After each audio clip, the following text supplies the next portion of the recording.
everyone. I'm Jacqueline Marks.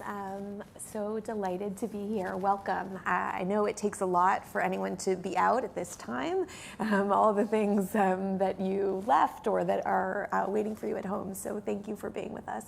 And thank you so much to the Paley Center for this really important conversation. I'm delighted to welcome tonight and introduce our panel. First up, we have Bianna Golodryga, CNN anchor and senior global affairs analyst. Come on up.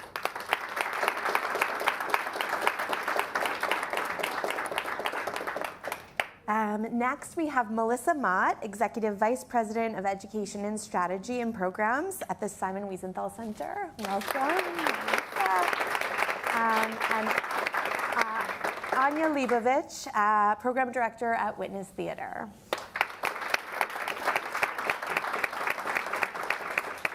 Okay, great. So we're going to begin tonight and get to know our panelists, and then we're going to have a discussion together.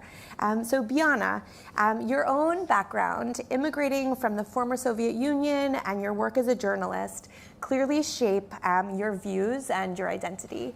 How did you feel your personal journey has informed the story of Theo and Annie Kaplan in Don't Feed the Lion?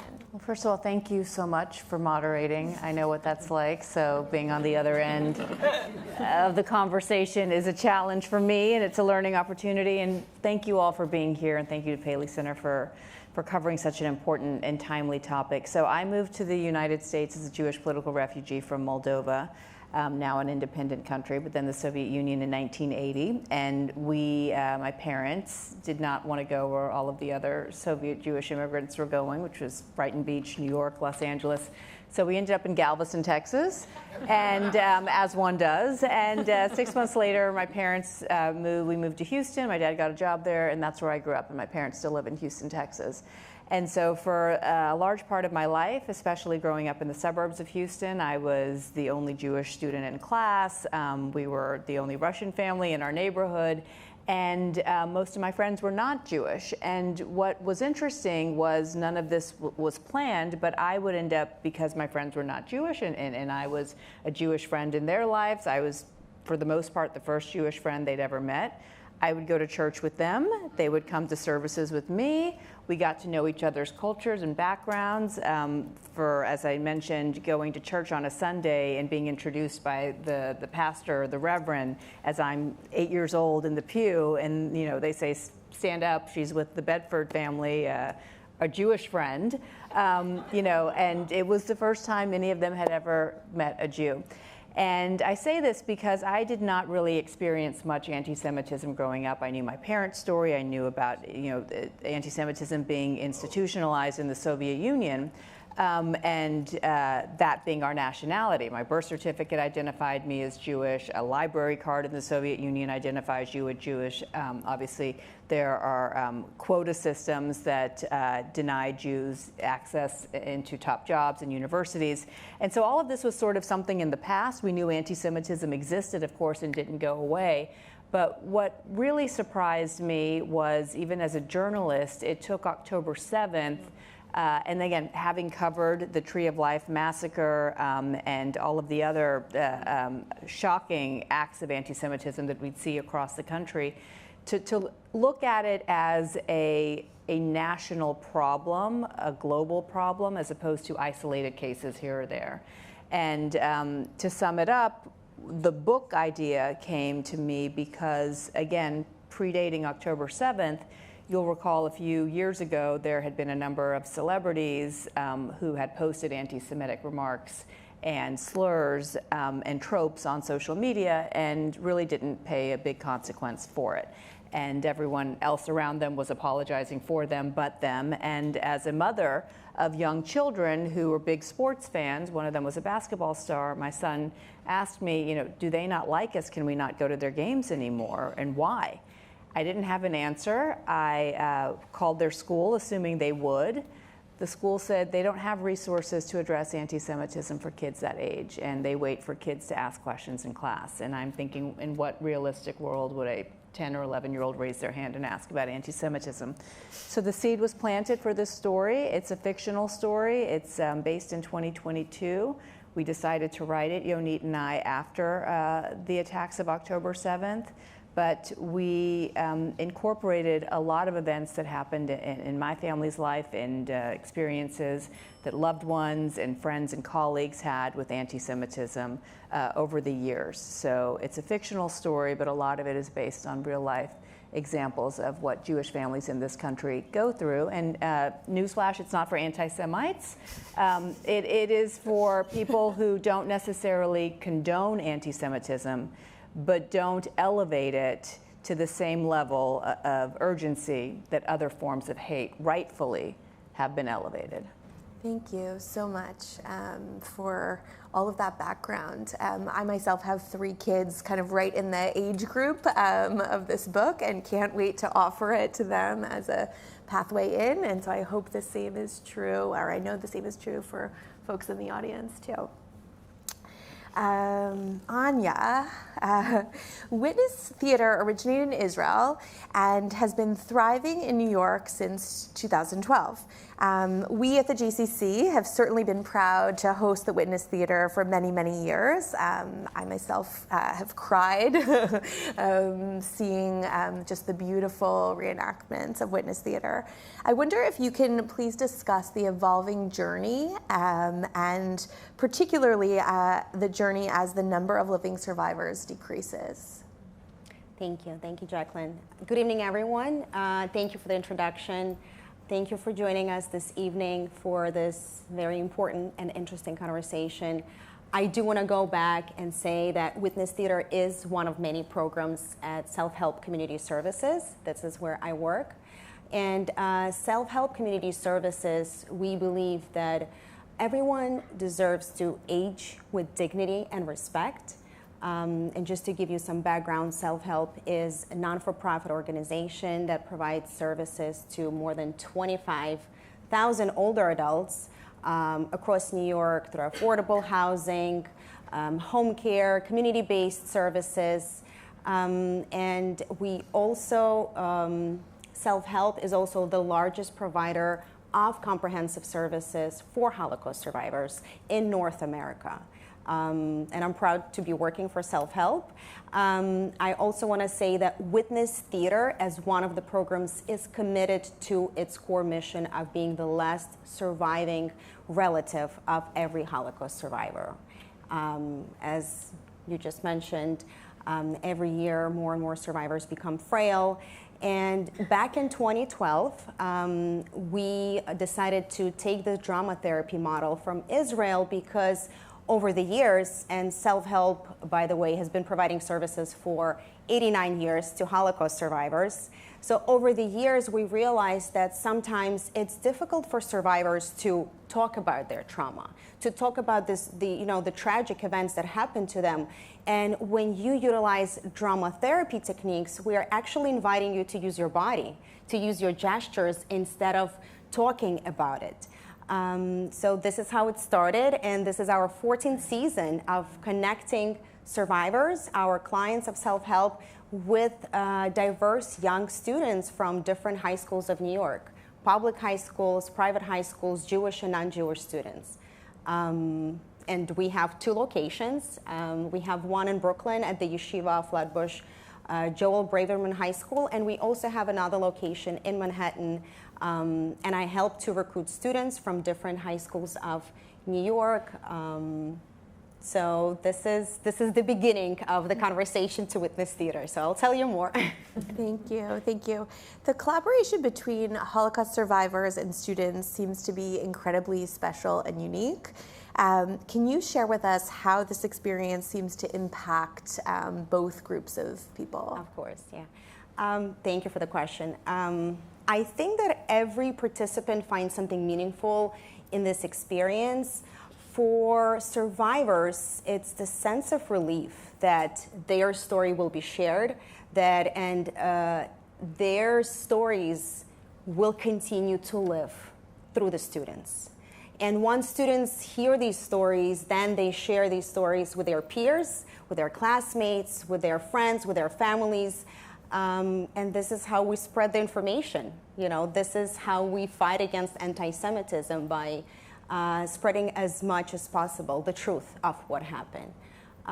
When it comes to students, it's also impactful because they get inspired, right? When you hear these stories about the survival, that no matter what, they lived, the resilience, there was hunger, there were days where they were just walking barefoot, and it puts your life into perspective, right? Nowadays, why are we complaining? And then students come to our sessions and they hear these stories, and it just motivates them to become advocates at their schools, and there are so many different impacts. And for the audience, right? The audience who comes to see our performances, it's just so moving that they are encouraged to share this with their loved ones. And I think that the visual depiction, through performances is just so much more impactful than reading it in a textbook. Yes, so powerful. Melissa, can you please talk with us about how the mobile museums of tolerance were developed by the Wiesenthal Center as an extension of the museum itself? Sure. Well, we have a bricks and mortar museum in Los Angeles, and that is our sort of mothership, is what we call it. And the mobile museums developed 4 or 5 years ago. Our very first mobile museum was in Illinois, and the proof of concept was strong, right? Like it was very popular. It sort of came online right towards the end of the pandemic, and we were seeing just a need for educators to bring their students to a center of experiential learning, especially when they didn't necessarily have the geographical proximity to a museum or a cultural center of some kind. So seeing this proof of concept and the mobile museum itself just become quite popular made us iterate across several different states now. So we are in Illinois, actually is going to be getting a second mobile museum in the middle of next year. We have 2 mobile museums here in New York, one that's dedicated to the western part of the state, the other that's our downstate museum, one in California, in Florida, and we just brought a Massachusetts mobile museum online last week, 2 weeks ago. It's all blended together. Yes, thanks. And so, yeah, we have multiple mobile museums. We have an educator on the mobile museum itself who really is the glue that holds all of our programming together, and they facilitate conversations with young people. So the museum goes to wherever students are. We have a mandate for public schools. We are largely funded by the state legislature, and our educator brings young people into these conversations. We, as you saw in the video, have modules on civil rights. Our most popular module right now is on media literacy. And we have conversations. It is a vehicle for dialogue. It's also a vehicle for puns, which is really very hard to not make puns with the mobile museum. We're rolling. And then you start doing it, it's very difficult to stop. But yeah, we have experienced now pretty much one full year of operation of all of these different mobile museums, and the demand speaks for itself. As my team can attest to, the inquiries keep coming. Schools really want to have this vehicle on site to facilitate these conversations. And what we see more than anything is really that it is I joke and call it like a vibe shift, right? Because the students have their element in the classroom, and then they sort of come out of the classroom and it's a field trip on wheels. It changes the energetic current, right? It shifts how they are in their classroom. They are in front of a different adult. They are more open. They can have different conversations. They can be a little bit more honest. And it's a transformative experience within the context of a class period. Amazing. Thank you. It sounds like also some themes are starting to emerge from the three of you. One in particular that's coming up for me right now is that you've each taken crisis or trauma and turned it into an opportunity, actually. So let's see what else comes up. Melissa, you've also said that tolerance education must be experienced, not lectured. Can you share an example of a moment or a program that demonstrated the power of that philosophy? That's a great question. very true statement. I'm like, when did I say that? Yeah, I mean, there are so many, right? And our facilitators who are doing the programs themselves, I'm sure have like so many stories about a transformative experience that students have. I think one moment actually that stands out to me is kind of comical. We have a module on the Mobile Museum about Anne Frank. And I have taught Anne Frank, I was taught Anne Frank, we have been to Anne Frank exhibits, we have been to the Anne Frank house.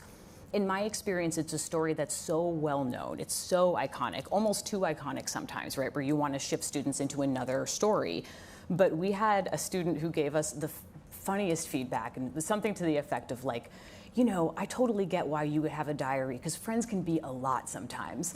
And for some reason, this always stuck with me, right? It's humorous, but it's also, it made an impact, right? Like it stuck with this student.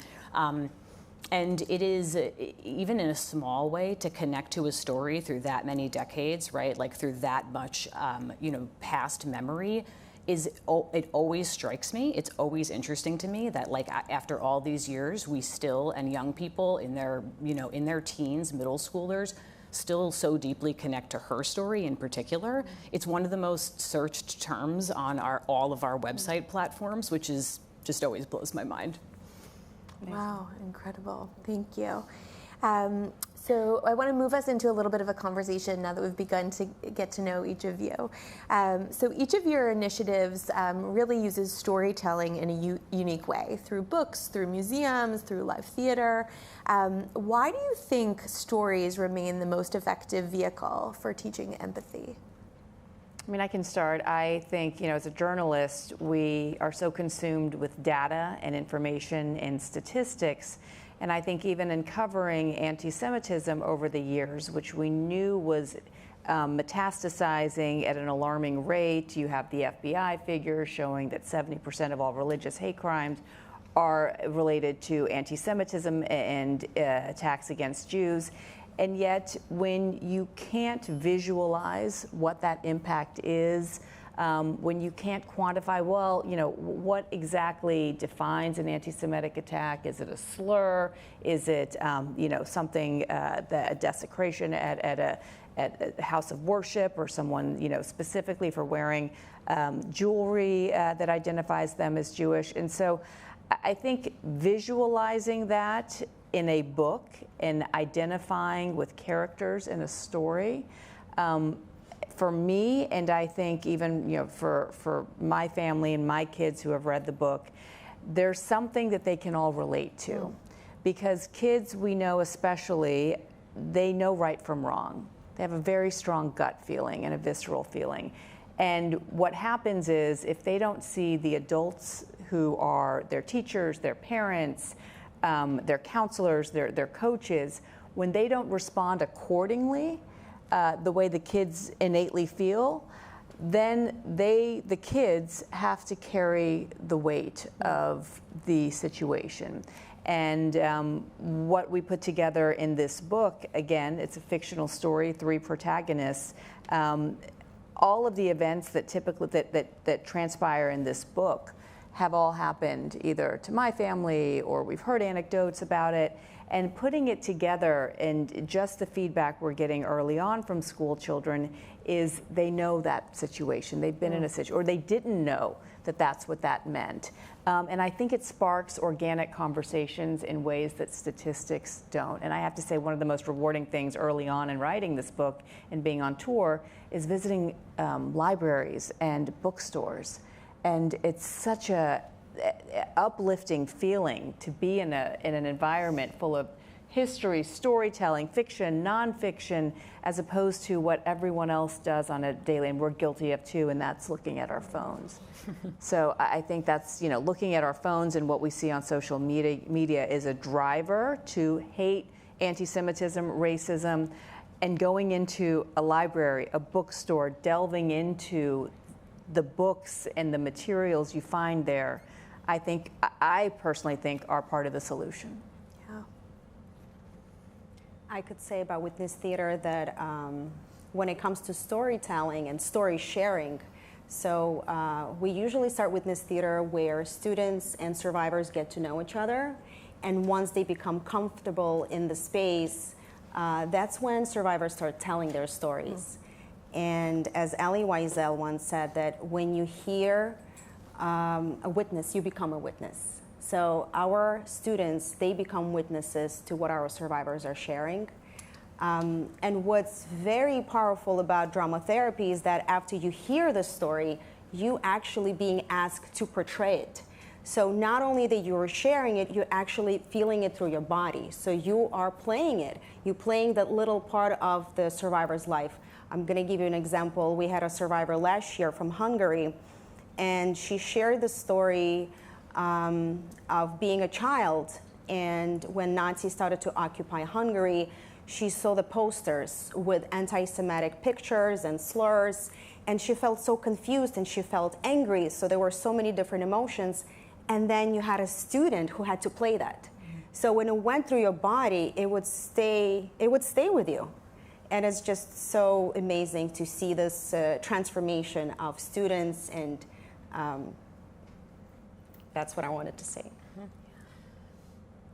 Just going to jump in quickly. Yeah. Your last point about emotion, I think, is a fantastic point. We talk a lot in our work about the head and the heart, and trying to get at both of those things, right? Like getting at the head and building context and understanding historical accuracy, but then also the heart, right? Like the emotional shift. And story is this vehicle that can bypass defensiveness, right? It can go around feelings of defensiveness. We empathize with anti-heroes, right? Like we can empathize so easily in story. And for that reason, at least with young people, it's such an effective vehicle for making meaning. And we have storytelling, we try to begin in story and end in story. It's like a key part of our approach, right? So regardless of the historical context that we're teaching, if we begin in a story and if we close out in a story, we have cemented the sort of cycle of learning. And there is a lot of sort of resistance with young people around being told what to think, right? And some of that is just teens, just teenagers. And some of that is also the era that we are in, right? Where there's a resistance to being didactically sort of told what to think and feel. Story is it's a reroute around that. And we find that to be quite effective in our work too, just as you were saying.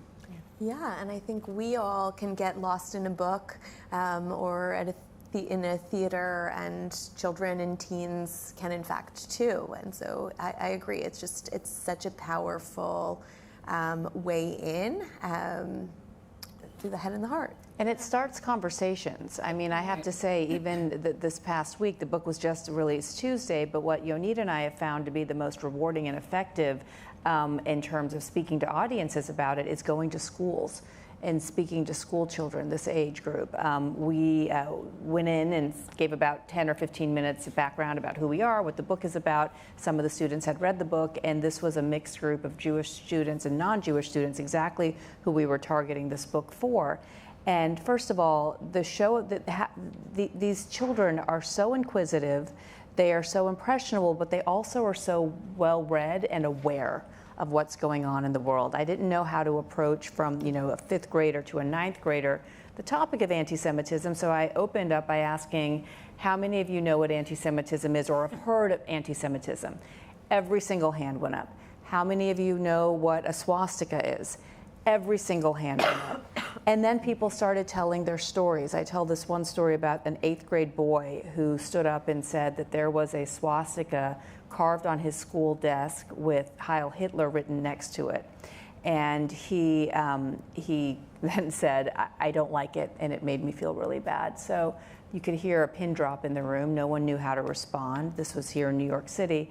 And the next day, his mom reached out to me and said, I just want you to know we've been dealing with this. The school's finally coming around to helping us and take care of the situation.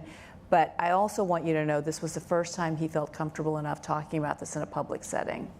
And so having these types of conversations among kids with their peers, I think is vital. And thinking that we're going to shield them or protect them, or we can sort of ignore a situation or sweep it under a rug, it's the exact opposite of what we should be doing. Yeah, well, and it's so powerful that you were able to create that safe space. So I want to take that and open it up actually to the group. How do you all create safe spaces for these difficult and emotionally charged conversations that sometimes are either not had or skirted around? Like, what are the techniques that you use? I want to say about witness theater that when we start our conversations, we just talk about human stories. And when survivors talk about how non-Jewish people help to save them, whether through hiding, helping them to get food, I think it's incredible, to see these stories come to life, and for students to learn about it and then being able to share their feelings, to share their emotions with survivors, and how it's the drama therapy, I think, that really helps witness theater to feel comfortable in a space. And that's when they talk about everything. We become curious about each other, we learn about interests, and it opens up so many difficult conversations. We cannot have difficult conversations from the beginning. We cannot talk about anti-Semitism from the beginning of our program, but we definitely touch really deeply and go into details once they feel safe.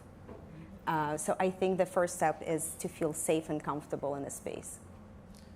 Fully agree with that, and find that to also be the case. There is a young people especially, but honestly all learners, we do teacher trainings as well, and so talking with educators too, everyone has to see themselves in the story that you're telling. Everyone has to see themselves in history.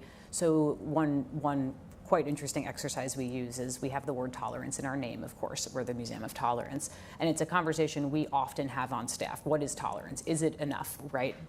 How far does it really get us? Is it a baseline?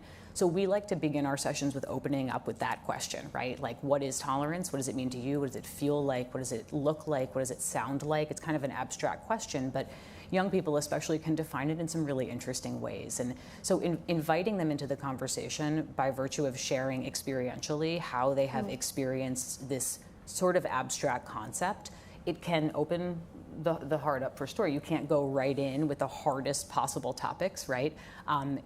Opening up through a sort of slower, emotional connection helps young people to see themselves in the stories that you're telling and feel like their identities are part of a broader story in a broader fabric. It's so interesting. It sounds like both for you, Anya, and Melissa, you take a slower approach that gets you there. And it's quite powerful. And Bianna, somehow you went right into it with that group, and there was something that you offered that just allowed immediate connection. I wonder if you can identify what that was. Yeah, well, the book opens up, and it's really not even the biggest conflict moment of the book, but it starts out with, like I said, it's sort of art mirroring life, and it's a star soccer player who says something anti-Semitic, and it goes viral.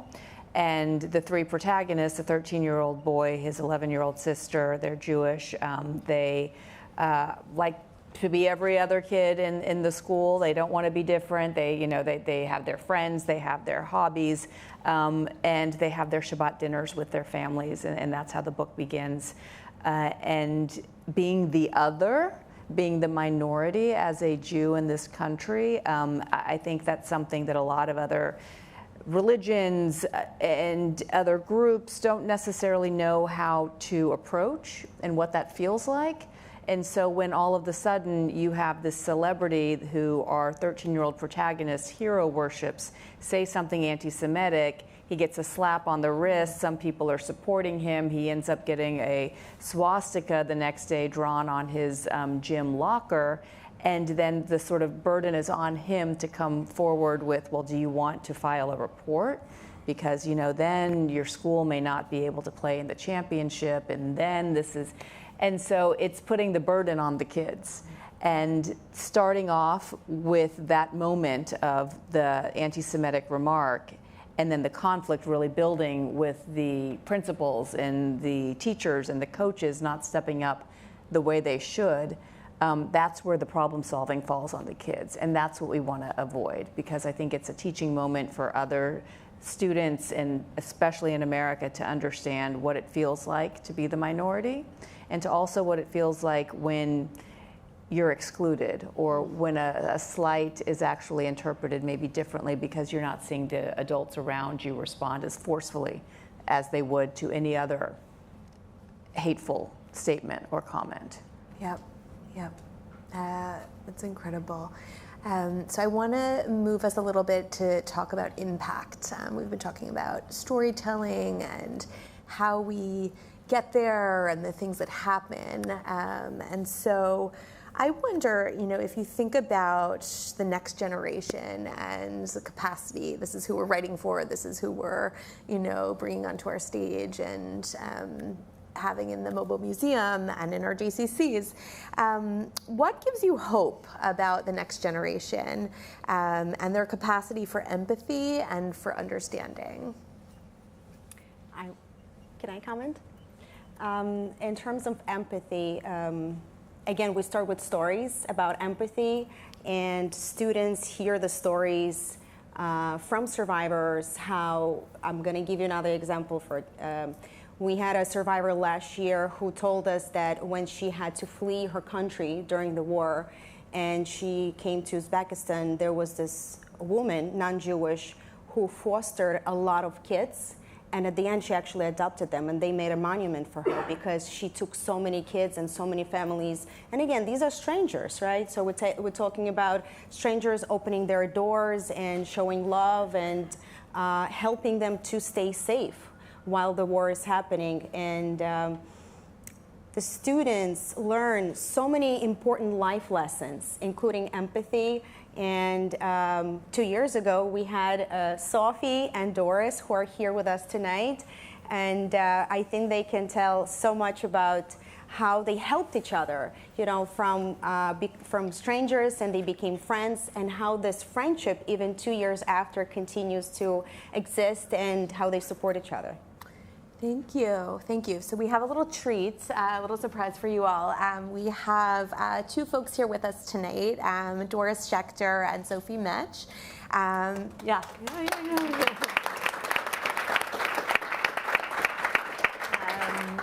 Who I'm going to introduce you guys, and then we'll have a little conversation with you. So Doris, I don't know if you want to wave. You don't have to. Yeah. Doris was born in Vienna in 1938 and spent her earliest years fleeing Nazi Germany, first escaping with her family to Italy, and then later as one of the 982 Jewish refugees brought to the United States in 1944 under President Roosevelt's emergency shelter program. We were guests. We were invited guests. My parents had to sign a paper saying that once the war was over, we had to go back to where we came from. Wow. After resettling in New York, Doris has built a life rooted in resilience, family, and food, eventually founding my most favorite dessert company. Many people maybe know it. I've eaten there many times. And later, my most favorite food, staples of Manhattan kosher and vegetarian dining. Doris is the author of 2 cookbooks that preserve her family's culinary and cultural heritage, and her bakery's legacy continues through her children. Doris now resides here in Manhattan with her partner Saul, and enjoys spending time with her 5 children, 16 grandchildren, and 3 great-grandchildren. Now 5 great-grandchildren. Wow. Yeah, incredible. Welcome. And Doris is joined by Sophie. Sophie Metsch participated in Witness Theater in 2023-24 and played Doris on stage. Sophie and Doris transformed from strangers to friends, and their relationship continues to grow strong outside of Witness Theater. Sophie wrote a beautiful op-ed about their experience and is now a student at Columbia University. So welcome, Sophie. So now we're all wondering, Doris and Sophie, can you please just tell us a bit about your experience meeting each other and participating in Witness Theater? You want me to start? You want to go? I'll go. When I first started in Witness Theater, the previous year I had actually been I'd been part of the previous group the year before, but I had to depart early due to just some personal life issues. So I came back the next year with a lot more vigor and a lot more excitement. And that coincided with when I started Witness Theater, 2023, October 7th, happened at the, basically right as we were starting to get into interviewing and we had started connecting. And that moment was it made the space that much more crucial for especially, for both the adults and us, the students. It made the space a needed safe space, but also somewhere where we were able to connect and feel our way through this event. And for me, connecting with Doris, when I was interviewing her solo, so most of the other groups were in pairs interviewing the other survivors, but Doris and I would have very long conversations as I went through her story with her, and we talked about it, and that allowed us to really connect on such a deep level with each other. I'd say that this was a life-changing experience for me because I don't think I would be the same person without it. I don't think I would have developed such a strong empathy and such a strong connection with my identity as a Jewish person, a Jewish girl, if not for hearing Doris's story and for, just being able to connect with her in this way. My mom is now crying next to me because of this. She's proud. I think we all are, right? This is like many more examples of, strong women taking fear and trauma and turning it into hope. Yeah, it really is. I mean, I will say... That's you, Sophie. Yeah. It's also just it affected my family too. Doris has been supporting us because, throughout our time, my mother and I have been suffering because we have also been victims of anti-Semitism throughout the last 2 years and have had to deal with a lot of hate and a lot of attacks. But being with Doris through that time made it possible for me and my mother to get through this, to build resilience. And for that, it's so important. Wow.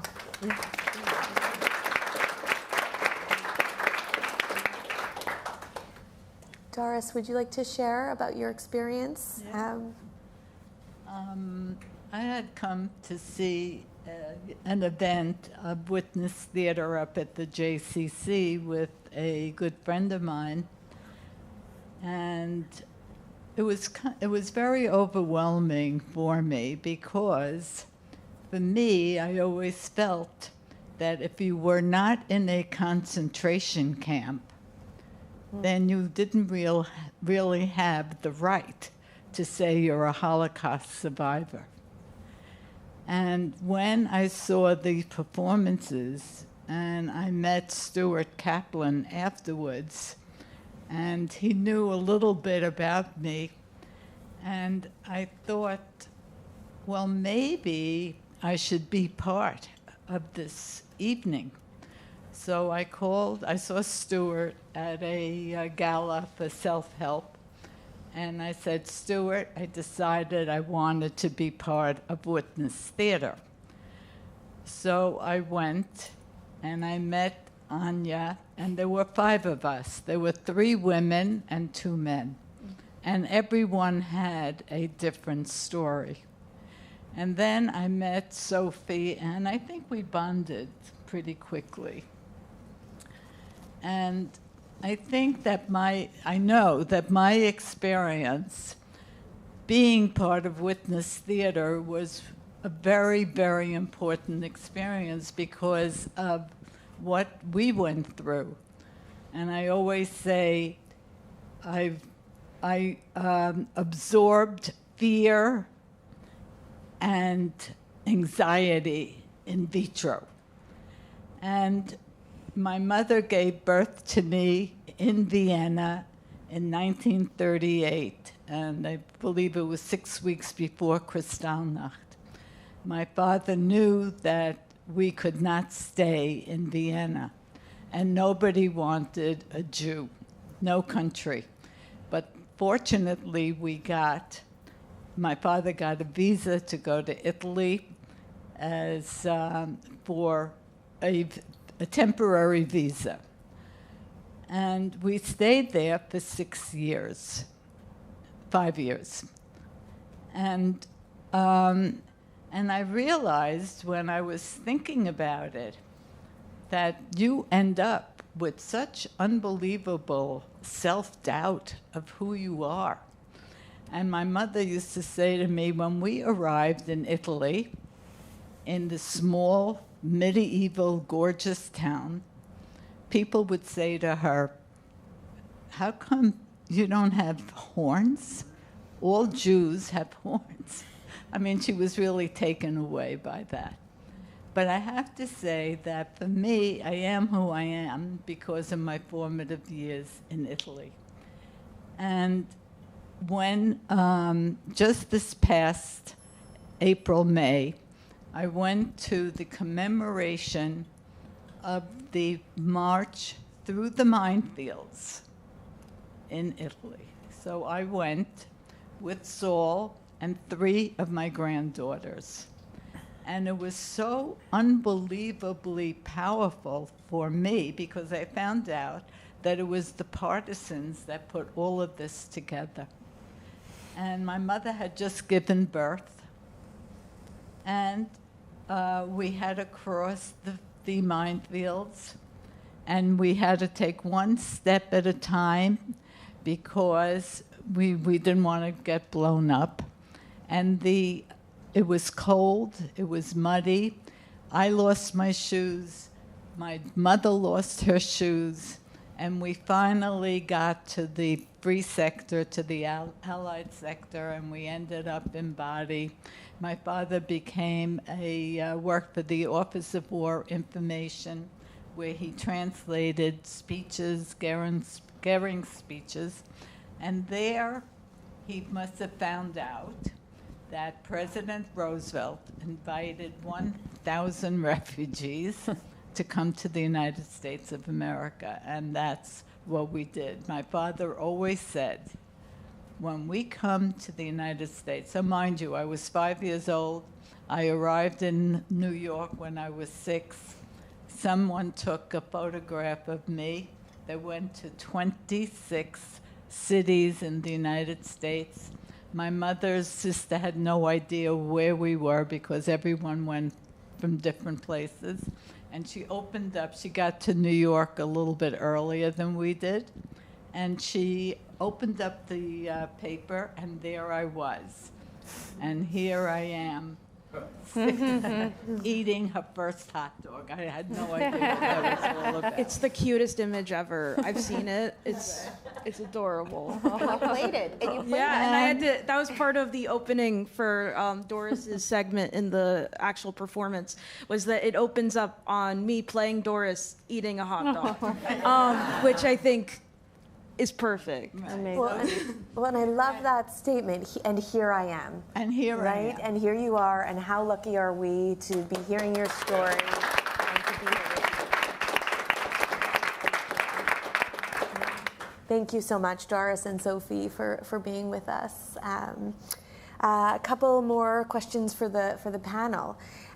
So we're wondering, there's teens here, there's adults here, and we're wondering a little bit about what we can do. So I'm going to offer a question with 2 ways, right? So for our young audience members who might feel overwhelmed by the hate they see in the world, I wonder what's one small actionable step you would offer for our young audience members, a step they can take to make a difference in the world. And then I think the other piece of this, the other side, is for adults, parents, educators, policymakers, folks who are in the room. We know that we have a responsibility to keep these conversations alive and evolving. And so what advice might you have for parents on how to talk about anti-Semitism and prejudice at home? So take one, take both. Easy questions. Right. I mean, these kind of conversations, just having the uncomfortable conversations. I mean, we all have long days at work. I know as a journalist, the last thing I want to do is come home and watch television or the news, and it's coming at us so quickly. Again, I have to say, as a parent, kids see and feel everything.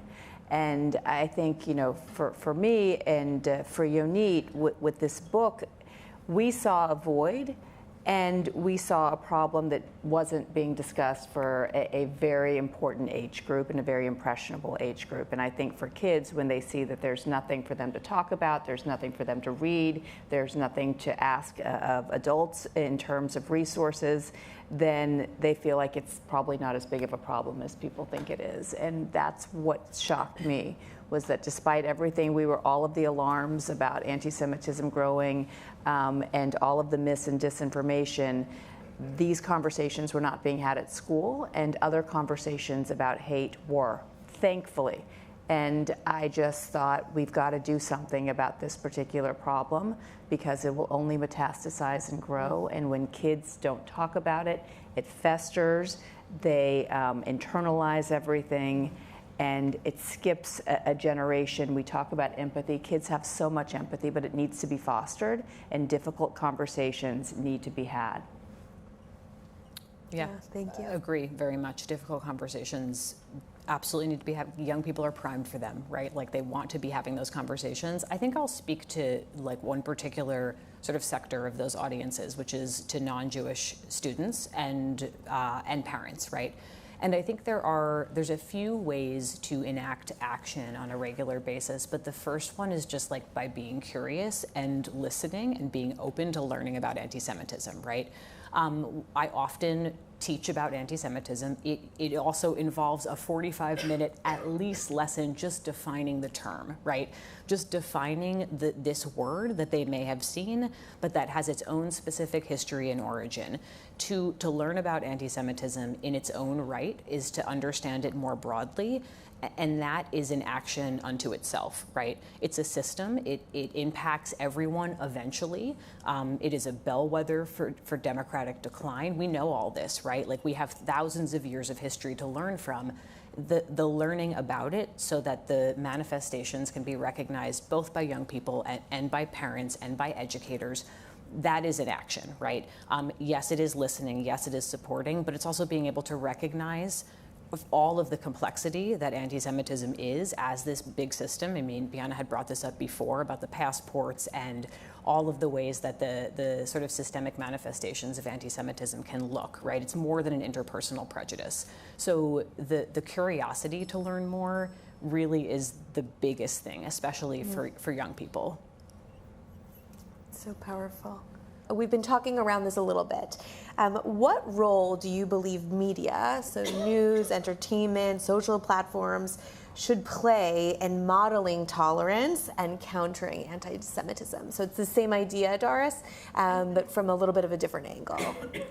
I mean, the less you can expose your children to social media, the better. And I know that's a very difficult task at hand. I'm a mother of a 13-year-old and a 9-year-old, and every single day I keep them off of social media is a victory. But they are exposed to it. You know, it is a battle we face in the media as well. You look at, on the one hand, social media can be a great tool because it gives us, I remember Twitter once upon a time was my go-to site when I'd wake up in the morning, and I would have my curated, trusted followers that I would go, other journalists and other networks, and I would know at least it's sort of a primer of what to expect of the day, and then dig deeper when I'd read the papers. That is no longer the case. It is a black hole, and unlike CNN, unlike my competitors, I mean, no one's perfect, but we are held to extremely different standards. When we make a mistake, we own up to it. We have fact checking. We have not one, but two verified sources before we break a story. It's never about being first, it's about being right. And no, we don't always get it right, but those are our standards. That's not the case for social media. And I think when you add to that the fact that anti-Semitism morphs, has been with us for millennia, it comes at you from the right, it comes at you from the left. This is the best country in the world. There's no country I'd rather be in as a Jew. But to think back to there never being a time where I went to a synagogue or a Jewish place of worship where there weren't armed guards is not normal, and we made that normal. And so I think it's a reckoning for all of us, but social media is, I mean, yes, there are some positive things out of social media as well, but I think our job as parents especially is to teach our kids, if they're looking for facts, if they're looking for information, that's not where they should be going.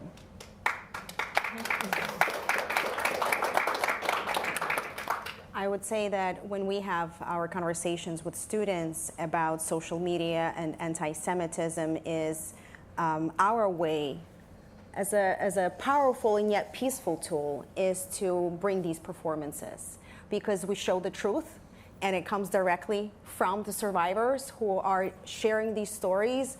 And I also want to say about students is that I've noticed, for example, among Jewish students, that some of them become advocates at their own schools. Some of them create student clubs. And it's just amazing to see that they feel moved, that they feel that they want to change something. And I think even those little victories mean a lot, because we have this rippling effect where student is sharing the truth, and we also help to fight ignorance, right? And ignorance comes from lack of knowledge. And through sharing these stories, and when students who are non-Jewish learn something from a survivor or from a Jewish student, we are exchanging the information. And as long as we can do it and push it and expand our audience and diversify our audience, another powerful thing that we do, what I want to say, is that last year we did a performance just for public high schools. And unfortunately, the Holocaust education is very limited in public schools. And when we have public high school students coming in to see the performances, it is a completely different thing, because all they learn is, I think it's like 1 year in high school about Holocaust history, but when they come and see it, and the feedback that we got from teachers, they saying, we're gonna come again, please do it again. So powerful. Yeah. Can I just tell you one story which I found so profound? Sophie comes in one day during one of our meetings, and she looks a little down. And I said, "What happened, Sophie?" And she said, "My mother has been targeted with protesters and death threats." And I said, "Oh my God, here I'm telling you my story, and now you're telling me this?"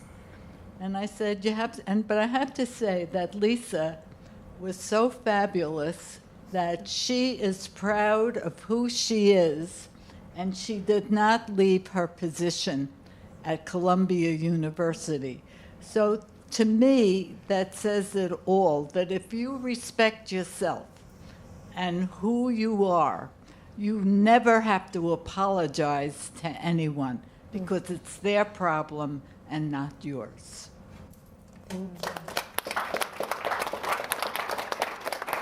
So it's hard to believe, but our time is really winding down. We have just one last question for our panelists as we wrap up. So what do you hope that young people will carry with them after experiencing the gifts that you've each brought to the world? Reading your book, taking a class at the Mobile Museum, or watching Witness Theater. So what is your hope that young people will carry with them? I mean, everything that we've just said about social media, I still believe that the majority of the world, the loudest voices don't speak for the majority, and the loudest voices can be amplified every time you turn on your phone and you see how many likes something has and how many times it's been viewed or circulated.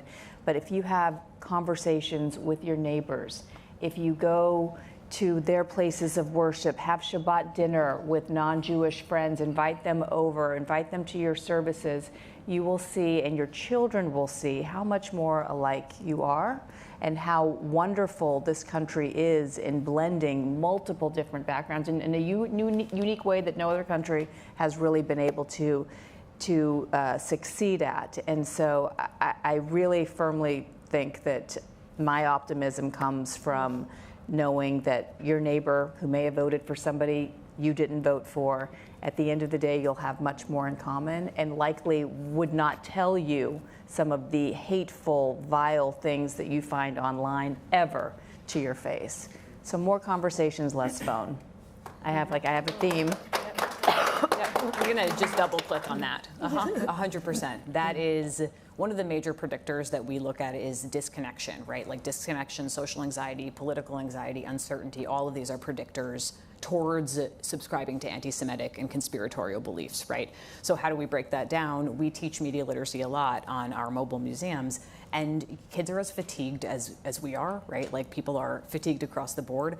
Breaking down that disconnection and supplanting it with ideas, connection, even if it's momentary, those connections are what can foster more both positivity but also just move folks forward in understanding one another beyond lines of difference, right? We like to joke about like touching grass, right? Like get out and touch some grass, talk to a person, have a conversation, open yourself up, be vulnerable. That is my hope, is that like we can sort of supplant those negative connections that young people are absorbing on social media with a more positive, socially positive view. Thank you. Anya? Yes. I think I have two hopes. I'm sorry. I have two hopes. The first hope is for me to recruit more students. You know, this year I recruited a very diverse group of students, and I really hope that some parents out here, if you have high school students, you can always try and join our sessions in September and volunteer your time with Holocaust survivors. And also for you to join our upcoming performances in the spring. We usually have 2 to 3 performances in Brooklyn and in Manhattan. So please find us online, Witness Theater, Self-Help, and you can join our mailing list so you can stay connected and become witness to our theatrical performances. I think this is how we do things to fight against this era of misinformation nowadays. Yeah. Amazing. Thank you so much. Bianna, Melissa, Anya, Sophie, and Doris. It has really been a pleasure to be in conversation with you. And thank you to the Paley Center for hosting this really important conversation.